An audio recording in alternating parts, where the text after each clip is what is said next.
Evelyn, dans mon bureau immédiatement. Capitaine, venez. Oui. Regardez, il y a un espion parmi nous. Ce bordereau le prouve formellement. Écoutez ça. Sans nouvelles m'indiquant que vous désirez me voir, je vous adresse cependant, monsieur, quelques renseignements intéressants. 1. Une note sur le frein hydraulique du 120 et la manière dont s'est conduite cette pièce. 2. Une note sur les troupes de couverture. 3. Une note relative à Madagascar. 4. Le projet de manuel de tir de l'artillerie de campagne. 14 mars 1894. Ce dernier document est extrêmement difficile à se procurer et je ne puis l'avoir à ma disposition que très peu de jours. C'est insensé. Il faut prévenir immédiatement le ministre. Nous sommes le 5 octobre. Une semaine est passée depuis la découverte du bordereau. L'idée qu'un traître circule parmi nous en toute impunité est intolérable.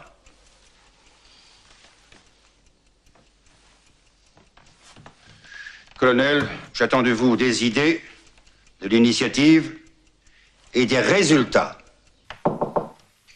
Entrez. Vous l'avez demandé, mon colonel? Asseyez-vous, Henri.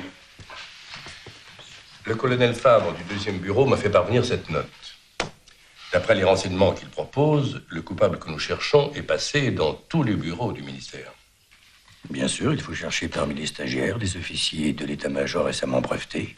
Ce sont les seuls qui passent dans tous les bureaux. Le colonel Fabre connaît personnellement tous les stagiaires. Il y en a un qu'il a mal noté à la fin de l'année dernière. Officier incomplet, très intelligent et très doué, mais prétentieux, et ne remplissant pas, au point de vue du caractère, de la conscience et de la manière de servir, les conditions nécessaires pour être employé à l'état-major de l'armée. Quel est le nom de ce capitaine? Alfred Dreyfus. Dreyfus. Un juif. Capitaine Alfred Dreyfus. J'ai reçu des instructions particulières vous concernant. Vous devez être mis au secret, aucune communication avec quiconque. Ni famille, ni avocat, ni papier, ni plume, ni crayon. Nul n'a le droit de vous adresser la parole. Conduisez le capitaine dans sa cellule.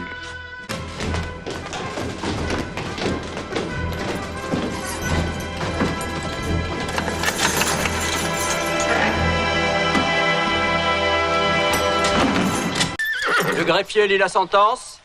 Par un jugement du 22 décembre 1894, le Conseil de guerre a reconnu le nommé Dreyfus Alfred, capitaine breveté au 14e régiment d'artillerie, officier stagiaire à l'état-major des armées, coupable d'intelligence avec l'ennemi et de haute trahison.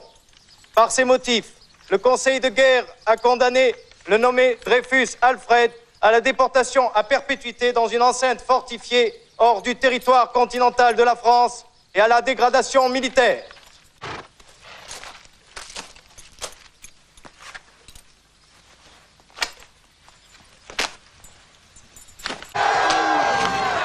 Je jure que je suis innocent!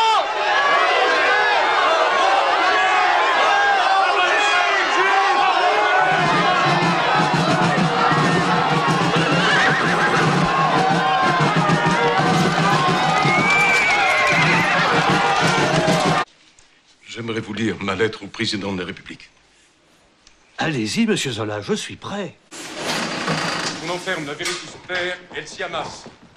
On verra bien si l'on ne vient pas de préparer pour plus tard le plus retentissant des désastres. Mais cette lettre est longue, monsieur le président, et il est temps de conclure.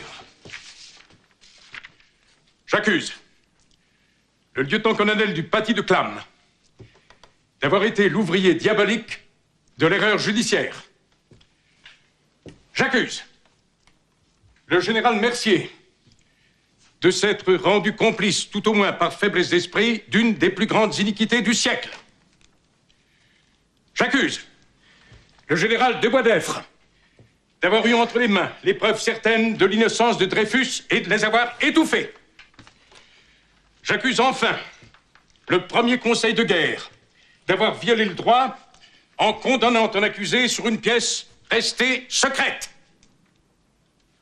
Et j'accuse le second conseil d'avoir couvert cette illégalité par ordre, en commettant à son tour le crime juridique d'acquitter sciemment un coupable.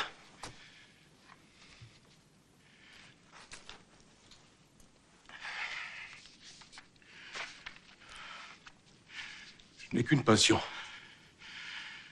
celle de la lumière, au nom de l'humanité qui a tant souffert et qui a droit au bonheur.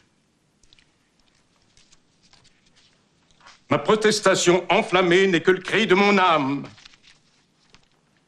Qu'on ose donc me traduire en cour d'assises et que l'enquête ait lieu au grand jour. J'attends.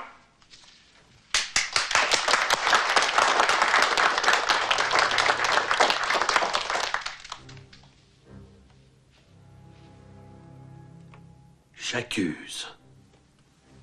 Voilà le titre.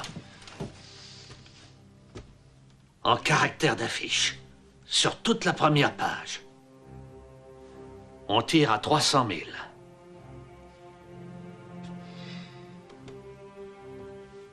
Demain matin, il nous faut des centaines de crieurs de journaux. Prévoir un affichage massif.